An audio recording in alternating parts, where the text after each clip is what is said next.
space. Okay. She's nice. I think you'd like her. She's very Sound good? Good?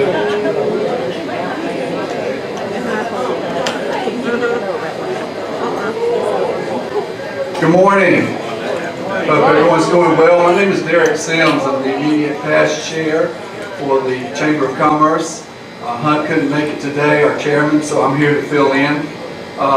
First of all, I'd like to say today's breakfast is being sponsored by Roots and Wings, Freedom House, and ARC of Person County.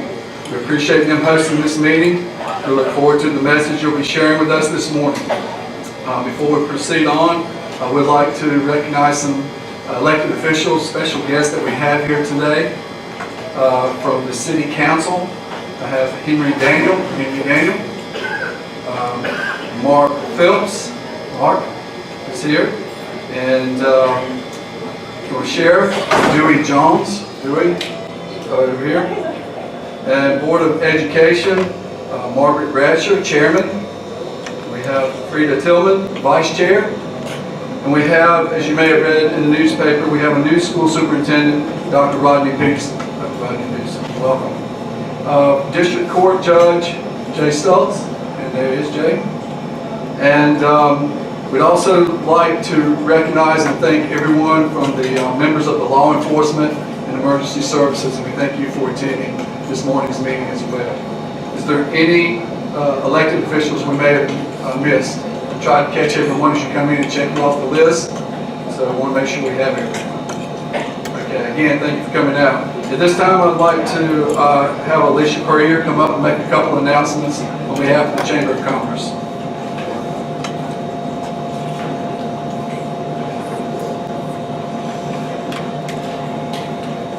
Good morning, everyone. Thanks so much for being with us this morning.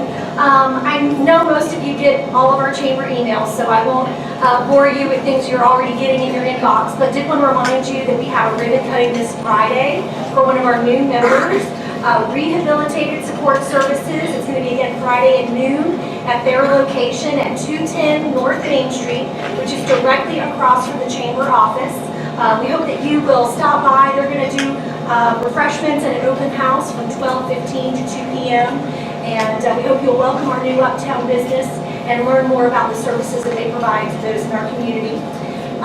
You have got a lot of paperwork at your table, especially because we have 3 wonderful sponsors who have got details that they want and need to share with you about what they do. And we do have a couple pieces of chamber propaganda. So if you'll just make sure to look through everything at your table.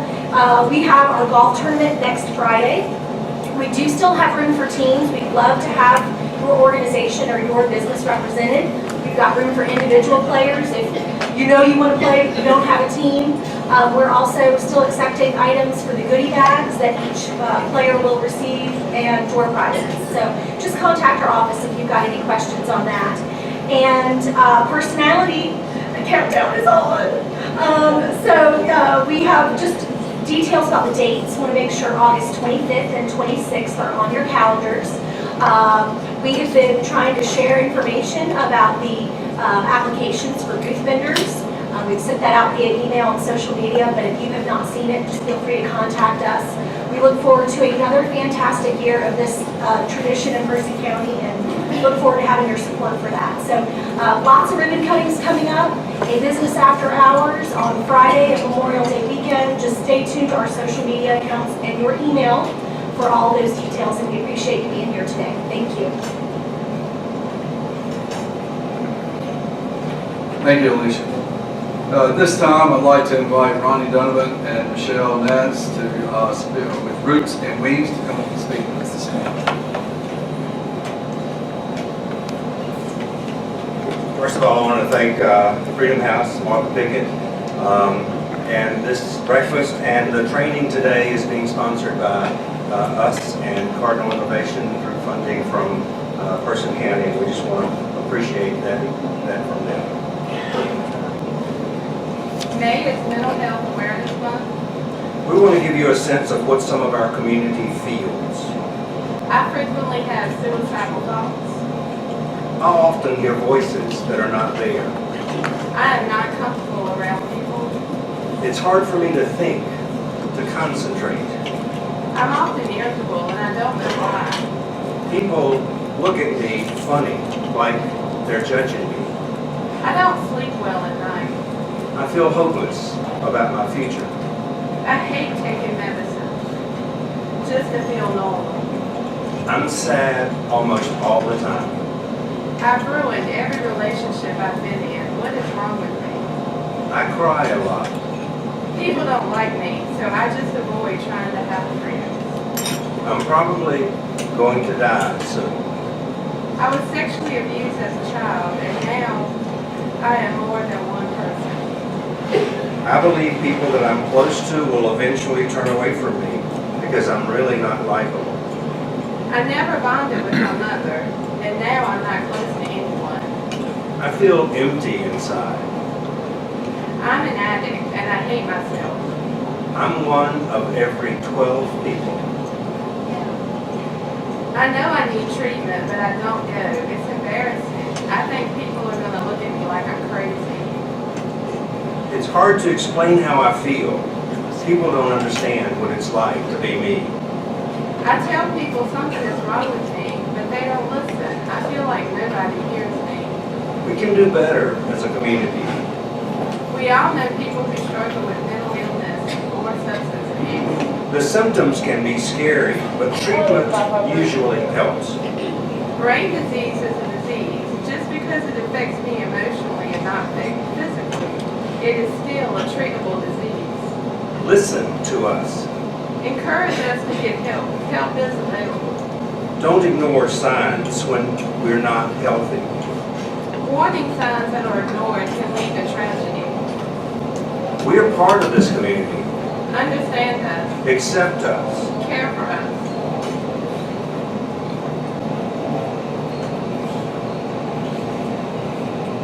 This morning we have two speakers, Dr. Angela Tino. and Sharon Chaplow. Dr. Angela Tino has a PhD and an MS in postdoctoral fellows and a licensed clinical psychologist at Duke University Medical Center, the National Center for Child Traumatic Stress, and the Center for Child and Family Health. She received her doctorate in clinical child psychology at the University of Kansas and completed her clinical internship at Duke University Medical Center. She received her MS in applied clinical psychology at the University of South Carolina/Aiken. Prior to attending KU, she completed a one-year fellowship at the Center for Disease Control and Prevention, the Division of Violence Prevention and Prevention Development and Evaluation Branch, where she helped develop and disseminate prevention efforts for child maltreatment and community violence. She specializes in clinical interventions for adolescents, children, and families presenting with an array of behavioral and emotional difficulties, including traumatic exposure and chronic emotional dysregulation. Her research interest includes public policy and advocacy for children, youth, and families, prevention of child maltreatment, resiliency factors, post-traumatic experience, and dissemination/implementation of evidence-based therapeutic interventions. Shannon Chaplow is a clinical psychology doctoral student from the University of Utah who is currently completing her clinical internship at Duke University Medical Center and the Center for Child and Family Health. Prior to her graduate studies, she completed undergraduate work at the University of Wisconsin-Madison and served as a project coordinator at Children's Hospital of Philadelphia for a grant-funded statewide suicide prevention program. Her research examines risk and protective factors for post-traumatic stress in youth and their links to adolescent risk behaviors and re-victimization. She is trained in a variety of evidence-based clinical interventions for children, adolescents, and families presenting with post-traumatic stress and associated outcomes. Ladies and gentlemen, please give a warm Person County welcome to Angela and Shannon.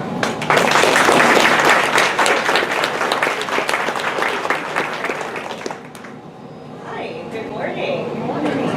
Is everybody enjoying their breakfast? Yes. Feel free to go back. I think you can go back, right? Yeah, just some more. Lovely, yeah. So Angela and I, we are so excited to be here. We get to do a lot of different speaking arrangements, and it's always really fun. And we get to see just so many people from so many disciplines at the same table, and we're doing these talks about really trying to open up communication information about what exactly it means to be trauma-informed. It's so great when we have so many different disciplines and so many people that need to be at the same table, literally eating together. So we're really excited to start giving you more information just about what it means to be trauma-informed and what we like to call trauma 101 information. So with that being said, we wanted to start opening up, just thinking about the youth that you do work with. And so what you'll find at your table is this first little handout here, where we have a little case scenario about Jeremy, and we're hoping that it'll remind you about some of the youth that you all work with, whether it's at schools, or I know we have some caseworkers here, law enforcement, so just thinking about the youth that you work with and the similar behaviors that you see in them. Oh, sure. We're also both getting over colds, so Yeah, we'll try to speak yeah, so I'll loud. try to speak loudly. So I'm going to just read this briefly, unless I can get a volunteer up here to read it for us. No, nobody wants to read it. All right, so Jeremy is a 15-year-old male who has been in and out of juvenile detention. He lives at home with his mother, his stepfather, and his little sister. Jeremy has been labeled as a troublemaker since late elementary school. His teachers report that he falls asleep in class, seems to space out, and doesn't care about school. He becomes easily agitated. He'll cuss at his teachers and he'll get in fights often. Recently, he was caught smoking pot at school and there's a room after school. He has started engaging in more risky behaviors like stealing and vandalizing community parks. Jeremy's reputation of being a bad kid has spread throughout the community, and he's been described as a nuisance on multiple occasions. Although Jeremy's mother seems very anxious and concerned, Jeremy still engages in problematic behaviors. So again, think about, as we're talking today and giving you this information, think about the kids and the youth that you work with in this community and some of those behaviors that you might also be seeing in Jeremy. Does Jeremy sound familiar? Does anyone? Yeah? Yeah? You're like, yeah, I have. I have the Jeremy. Yeah, so I want you to keep that in mind as we're talking about this information, and keep Jeremy in mind. Okay. So I want you guys, you also have in front of you some PowerPoints. Do you see the slides in front of you? Okay. So we talked about Jeremy, where it says meet Jeremy, the case scenario. And the next slide, I actually want to take a pause and have some feedback from you all. How do you think Jeremy is received in the community? What kind of response do you think the community gives to Jeremy? Let's start with schools. What are some common things that you think would be a response to Jeremy's behavior? Detention, yeah.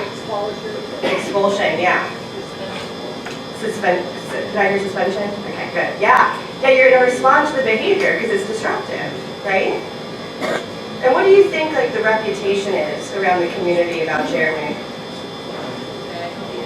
Bad kid, you got to watch out for Jeremy, right? Keep your eye on him. And maybe even parents are saying, their kids don't hang out with Jeremy's bad news, right? So when we think of trauma-informed communities, we're thinking of getting past the behavior and figuring out the reasons why that behavior is happening and figuring out what's happening with Jeremy to elicit that sort of behavior. Does that make sense? Okay, I'm seeing some head nods. Good. All right. So the next slide you'll see is what is traumatic experience? What is a traumatic experience? So there's a definition here for you, but I just want people to shout out when you think of what is trauma? What do you think of? What constitutes trauma? Abuse. Yes. Could be a natural disaster, or it could be fire, it could be a wreck. Natural disaster, fire, wreck. Good. Divorce parents. Oh, yeah. Divorced parents. Yeah. Parents fighting. Witnessing your parents fight can be traumatic. Loss of a loved one. Yes, loss of a loved one. So sometimes when we think of trauma, we think of child abuse and neglect. You know, I've worked with child welfare for quite some time, so that's the first thing that comes to my mind.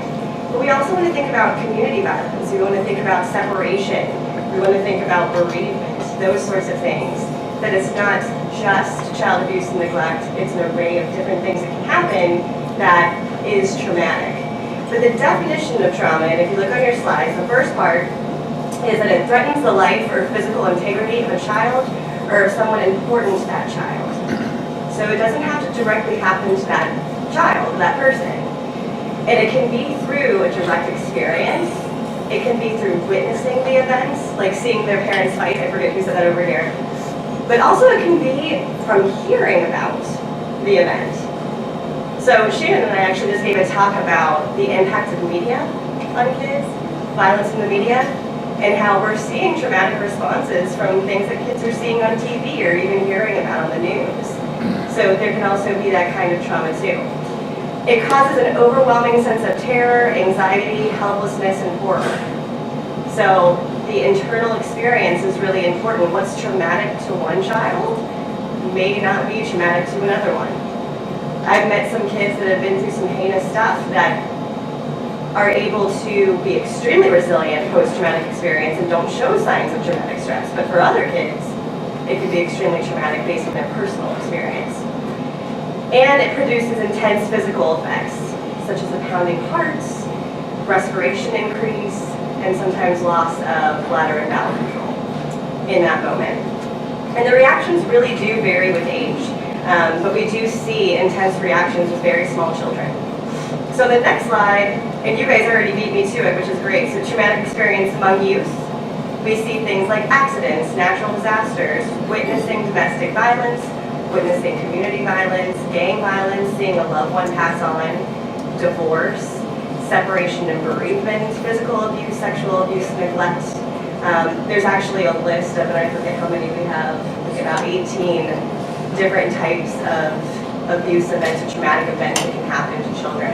And these are just a few to open the lens beyond child maltreatment or child abuse and neglect.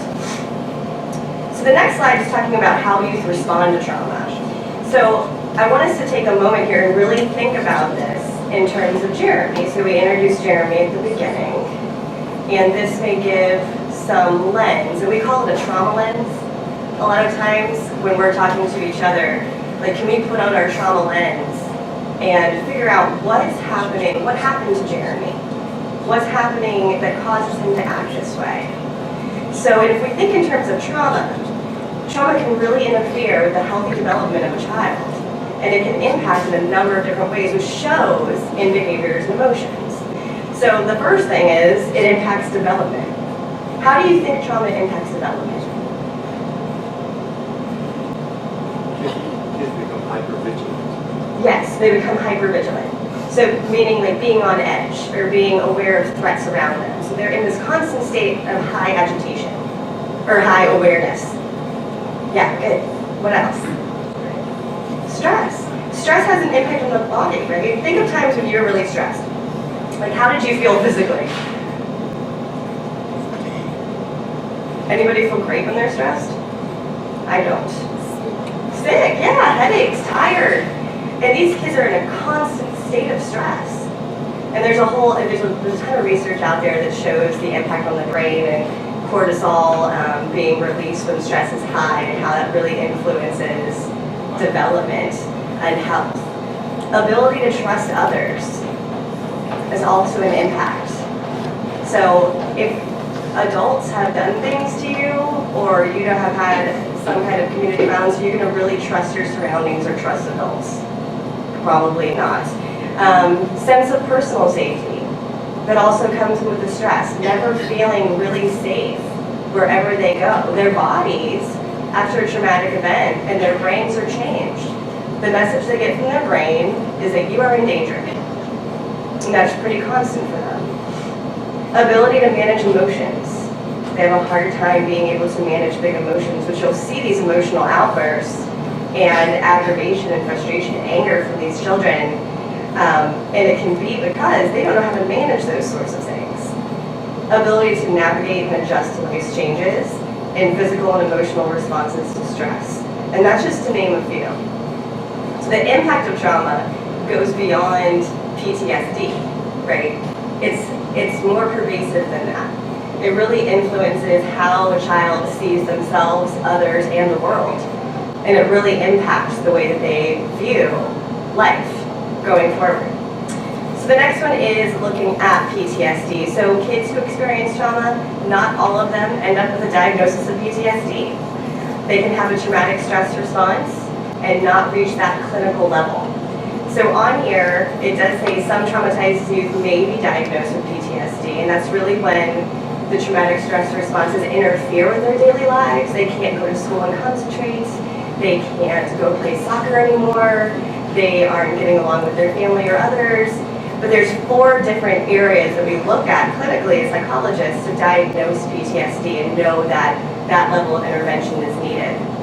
And that's hyperarousal, so being on edge, re-experiencing, which is like flashbacks, so having those kind of intrusive thoughts, constantly thinking about it, even if you don't want to. You're sitting in class and all of a sudden you're thinking about what happened.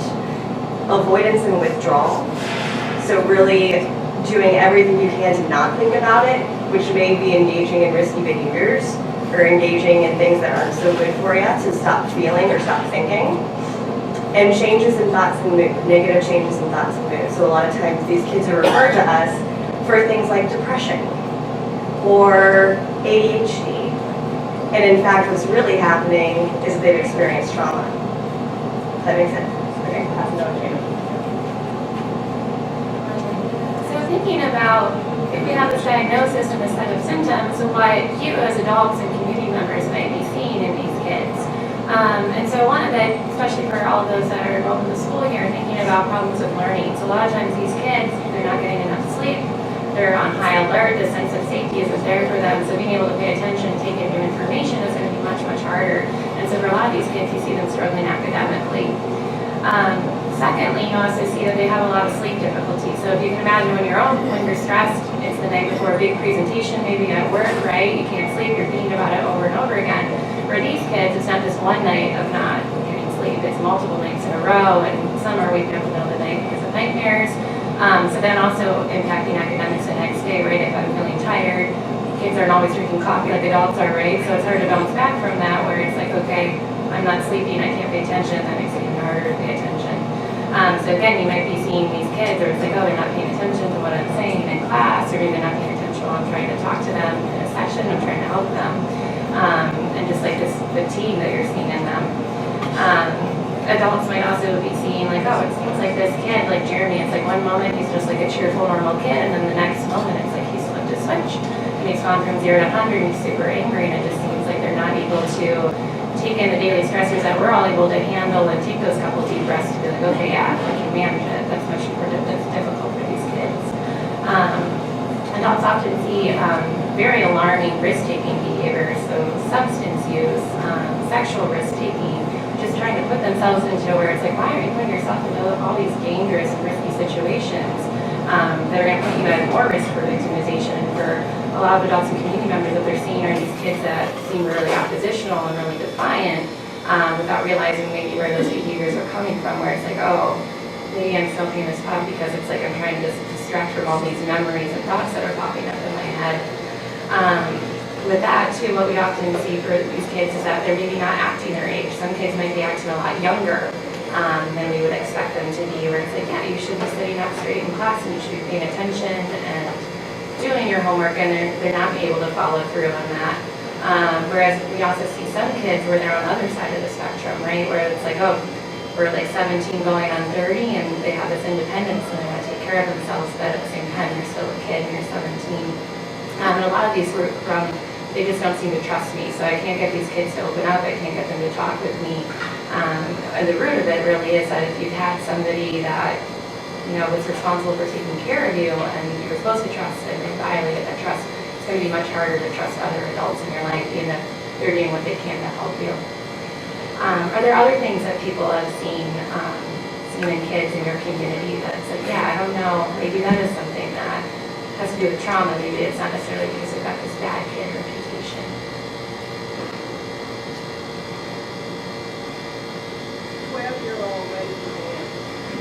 A 12-year-old laying in the bed, yeah, we often see progressive behaviors where it's they haven't had that opportunity to meet all their developmental milestones on time. Some kids try to get attention, like they deserve, but, because they're not, they're lacking the attention in life. Yeah, so attention-seeking behaviors where it's like, you know, maybe going to school, this is the only way that I get any kind of adult attention is from this teacher. which for the teachers can be very disruptive, but for that kid, that's the only time that, oh yeah, I get some kind of attention, whether it's negative attention from an adult. Those are all really so that moves to our next piece of what do you do with this information, and we're hoping many of you will be joining us at the 2-hour training here this morning. But really this idea of trauma-informed care. Who has heard of this term, trauma-informed care, trauma-informed communities?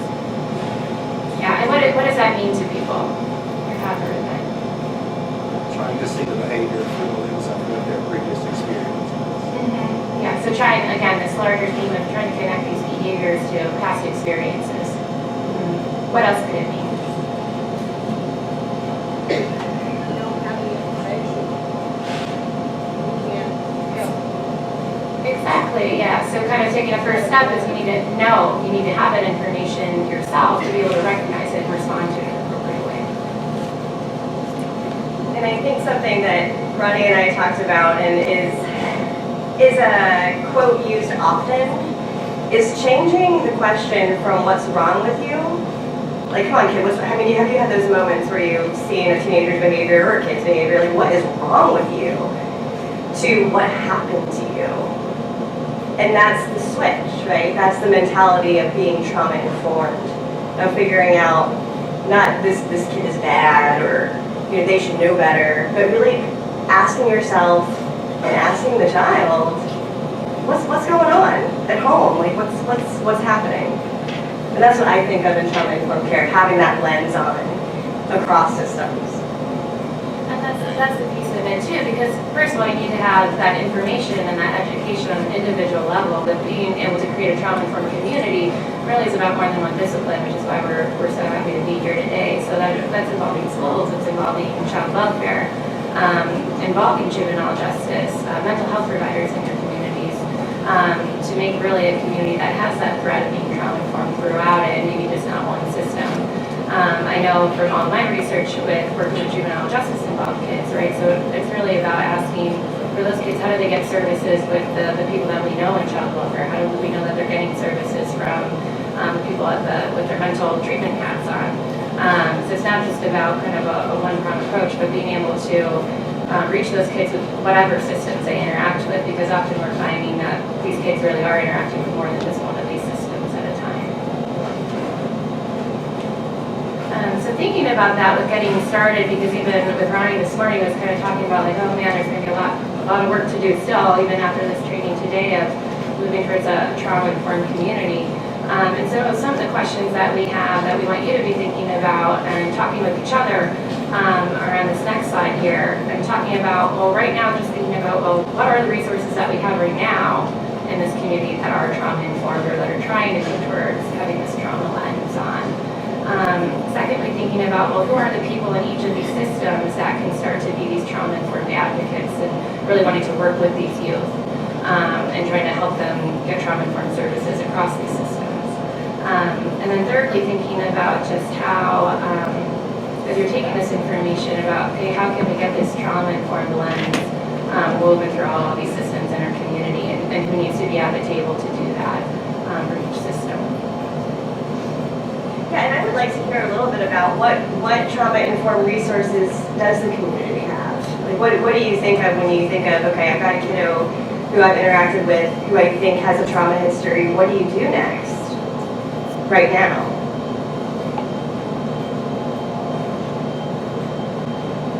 I'm looking at Ronnie. Well, and in personal experience, I think that the Division of Juvenile Justice and the court counselors, I think, have an awareness of trying to see the behavior through previous experience. I think that the Department of Social Services does, and I think that there are a lot of people in the school system who look at kids. That's and great. say, so I think I think we have the real good seeds and the soil. I think we can continue to grow in that area. That's awesome. Yeah. And I think GAL, I think our people, and even law enforcement, I think that they recognize that these kids, what these kids' background is. That's great. Yeah. I think that we have that beginning awareness. I just think that we probably need to continue to hone that skill. And keeping, I'll get to you just a little bit. And keeping each other in check too, as different service providers. Like, are you communicating through DJJ and DSS, child welfare, and the police force, and figuring out like how are you communicating about these kids' histories in an effective way? And then it gets complicated with confidentiality and things like that. But it is true. Partnership is key, which is a really tough hurdle, I think, of figuring out partnerships across systems. And I saw a hand back here. Yeah. Law enforcement is also the first responders, so I police department and sheriff's department go through mental health training, CIP training for people with That's great. like that. That's great. You guys already have a good start, or I mean, actually a good foundation. That's fantastic. It was good to know, and then figuring out really what do you do and how do you sit down at the table and talk about what that next step is. How do you create a trauma-informed system? How do you create psychological safety? Who's heard of the term of psychological safety before? I see one hand. Right. So it's kind of a new term. So when you think of physical safety, we do a really good job with that. Like, are we making sure the kid has food, water, shelter, that they're physically safe in an environment after they've been through a traumatic event? When we think about psychological safety, so this child comes in with their own symptoms of themselves, others in the world, where the world is dangerous. I have to protect myself. Adults aren't to be trusted. I have to fend for myself because nobody else is going to, and their brain has been trained to think that way. How can the systems promote this psychological safety? And we're going to talk about that more in the 2-hour training, a psychological safe environment for children to feel more at ease and to be able to promote well-being and resilience after a traumatic event. We want to revisit Jeremy. I don't know how we're doing on time. Bonnie, do you know? Okay. 7 minutes. Good. Okay. Okay. So I want you guys to actually turn over your Jeremy handout. And you'll see this trauma lens on here. And I want to revisit Jeremy's case with a bit more information. And I heard somebody say over here, like, we need to have that information to be able to see things through a trauma lens and know how to effectively intervene. If we don't know that Jeremy is going through stuff at home, then we can't have that information to intervene appropriately, right? So we need to actually figure out how do we create a safe space, a psychologically safe space for Jeremy to be able to talk about these things. So Shannon's going to reread the story, and I'm going to chime in with the trauma lens. Okay? So Jeremy is a 15-year-old male who has been in and out of juvenile detention. He lives at home with his mother, his stepfather, and his little sister. Jeremy has been labeled as a troublemaker since late elementary school. So while Jeremy was in late elementary and middle school, he was and continues to be a witness to severe domestic violence and the recipient of physical abuse by his stepfather. He often would take the blame for things at home as he wanted to protect his little sister and mother. He became very jumpy and was constantly on high alert for being hurt. He wanted to protect his mother and his sister. His teachers report that he falls asleep in class, seems to space out, and not care about school. And he becomes easily agitated because of his teachers, and he'll fight often. What people don't know is that Jeremy stays up all night to make sure he's available to protect his mother and sister if his stepfather comes home drunk. He often falls asleep in class because he's had such little sleep. He'll often think about what is happening at home and experiences dissociative symptoms, which looks like he's zoning out. Because his body's on high alert, he's easily agitated, is angry, and acts out as he has seen violence in the home since he was a child. He often becomes so agitated that he fights and cusses without even thinking.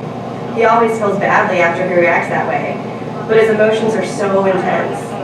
Like most children with histories like Jeremy, he's unable to control and regulate his emotions. Recently, he was caught smoking pot at school and in his room after school. He started engaging in more risky behaviors like stealing and vandalizing community parks. Because Jeremy thinks about what's happening at home so often, he has found that drugs and alcohol numb some of his intense emotions and allow him to avoid his thoughts and his memories. He engages in risky behavior as a way to avoid his traumatic stress and also a way to confirm what his trauma, the physical abuse by his stepfather, means to him. For example, his stepfather always told him that he was worthless and would amount to nothing, so he sees no use in trying anymore. Jeremy's reputation of being a bad kid has spread throughout the community, and he's been described as a nuisance on multiple occasions. Although Jeremy's mother seems very anxious and concerned, Jeremy still engages in problematic behaviors. People don't know what's happening in Jeremy's home, and his stepfather still lives there. Each day is an unknown to Jeremy. A little bit different with the trauma lens, huh? And even that, just that switch can be the way that we approach kids like Jeremy. Can get them to a point, or at least create the environment for them to feel safe enough to be able to say what's happening, and for us to be able to recognize the kind of signs that something is happening at home, and be able to ask the right questions. So I just wanted us to end on that note of thinking of things through a trauma lens, and be able to look past the surface to see what's happening below the surface for a kid like Jeremy. Okay, that's it.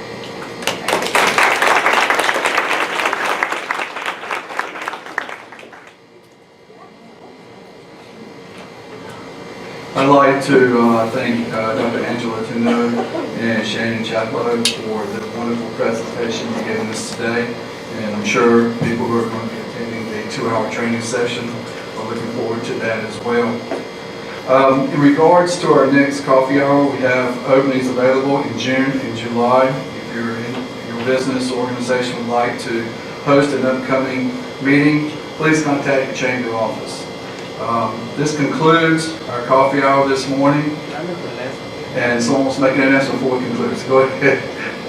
Yesterday, May 9th, at around 4:45, Joseph Travis Donovan was born. My newest grandson, thank you.